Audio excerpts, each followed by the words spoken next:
تذكر يوما كنت تعانق دمعة الفكر تناجي الله في صبر اعوذ باللہ من الشیطان الرجیم بسم اللہ الرحمن الرحیم۔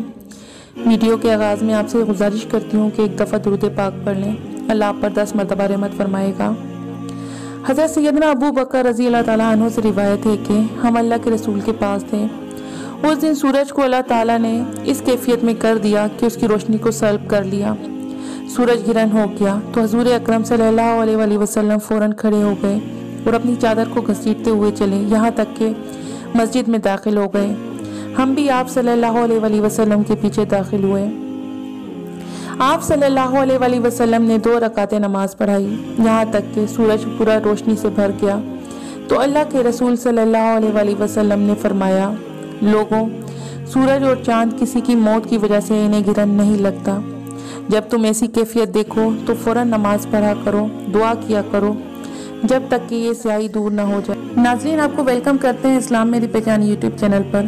اگر آپ نے ابھی تک ہمارے چینل کو سبسکرائب نہیں کیا تو ہمارے چینل کو سبسکرائب کر لیں اور ساتھ لگے گھنٹی کے آئیکن کو کلک کر لیں تاکہ ہر نئی آنے والی اسلامی ویڈیو کا نوٹیفیکیشن آپ کو باقاعدگی سے ملتا رہے۔ پاکستان میں سورج گرہن 21 جون کو لگے گا۔ سورج گرہن پاکستان کے تقریباً تمام علاقوں میں دیکھا جا سکے گا۔ پاکستان میں سورج گرہن صبح کے 9:47 پر لگنا شروع ہوگا۔ اس کی زیادہ سے زیادہ شدت 11:24 پر ہوگی اور یہ گرہن 1 بجے تک ختم ہو جائے گا۔